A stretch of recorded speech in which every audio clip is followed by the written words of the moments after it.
The Battle of Fehrbellin was fought on June 18, 1675, between Swedish and Brandenburg-Prussian troops. The Swedes, under Count Valdemar von Wrangel, had invaded and occupied parts of Brandenburg from their possessions in Pomerania, but were repelled by the forces of Frederick William, the Great Elector, under his Feldmarschall Georg von Derfflinger near the town of Fehrbellin. Along with the Battle of Warsaw, Fehrbellin was crucial in establishing the prestige of Frederick William and Brandenburg-Prussia's army. Prelude. Prior to the battle, the Swedes and Brandenburg had been allies in various wars against the Kingdom of Poland. However, when Elector Frederick William during the Franco-Dutch War had joined an allied expedition with Emperor Leopold I to Alsace against the forces of King Louis XIV of France, the French persuaded Sweden, which had been increasingly isolated on the continent, to attack Brandenburg while her army was away. When Frederick William, encamping at Erstein, heard of the attack and occupation of a large part of his principality in December 1674, he immediately drew his army out of the coalition but had to take winter quarters at Marktbreit in Franconia. Leaving on 26 May 1675, he marched 250 kilometers to Magdeburg in only 2 weeks.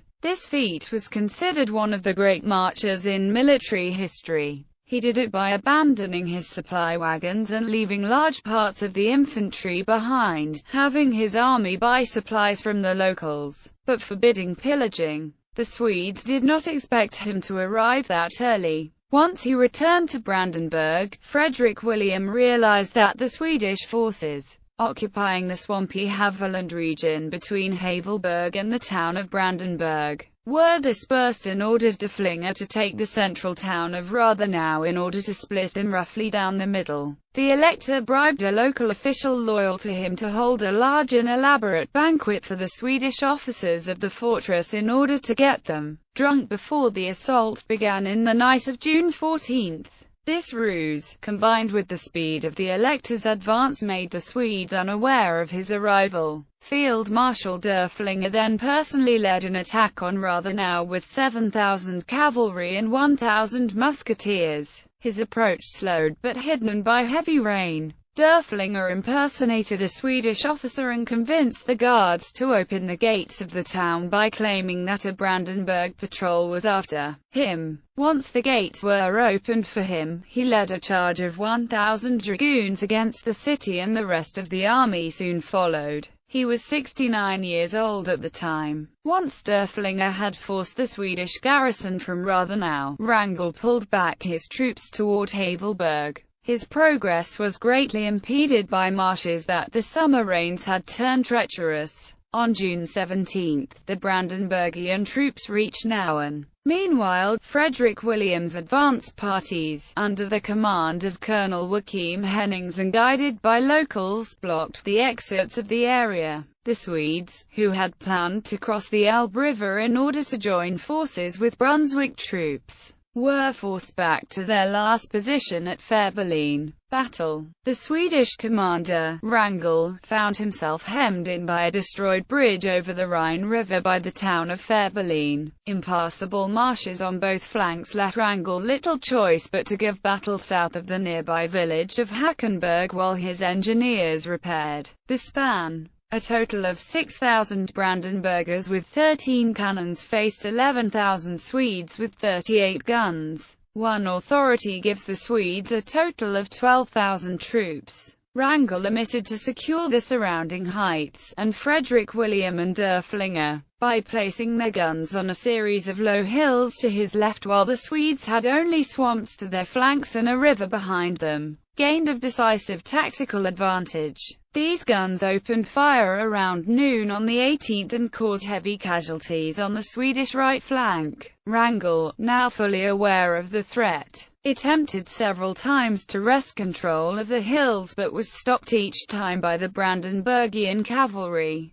This continued for some hours until Frederick William had his main attack press the right flank of the Swedes. eventually causing their cavalry to flee, thereby exposing their Dalwick Guard infantry to a flank attack led by Prince Frederick II of Hesse-Homburg. The Brandenburgian cavalry then turned and routed a regiment of Swedish infantry. The Swedish right, however, had held up long enough though for the Fehrbellin bridge to be repaired, and Wrangel was able to get a large portion of his army across before darkness fell. Frederick William rejected all his officers' suggestions to shell the town. The Brandenburg troops lost about 500 men. Wrangel's forces lost more than the Brandenburgers, but it is unclear exactly how many. The Dalwick Guards, a Swedish Guard infantry unit, entered the battle with 1,200 men, but only 20 escaped. 1,100 were killed and 70 taken prisoner. Wrangel lost many more in the coming days' retreat due to the pursuit of Brandenburg troops and the wrath of local peasants, some of whom still remembered the Swedes' atrocities during the 30 Years' War. Near Wittstock alone, some 300 Swedes and their officers were slain by peasant raiders. Raiding parties, desertion, and starvation meant that, by July 2, every last Swedish soldier in the Mark had retreated or been killed or captured.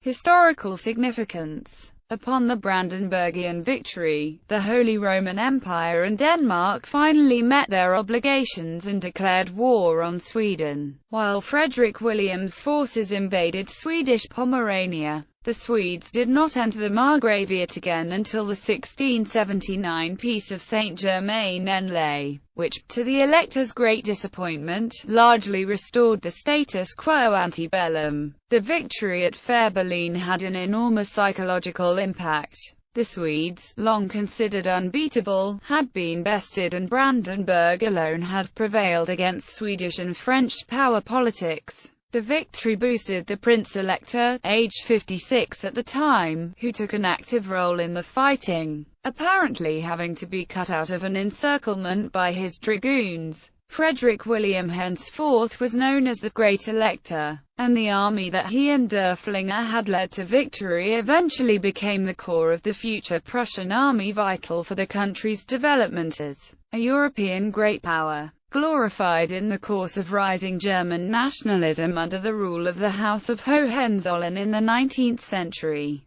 June 18 was a holiday that would be celebrated in Germany up until 1914. Reception. The Battle of Fehrbellin is the setting of Heinrich von Kleist's drama The Prince of Homburg, written in 1809–10. However, the story of the prince's insubordination, later popularized by the Prussian King Frederick the Great, may be a legend. An observation tower on the Hackenberg Hill, with a Victoria statue on top similar to the Berlin Victory Column, commemorates the battle. It was erected from 1875 on the initiative of Crown Prince Frederick III and inaugurated on September 2, 1879.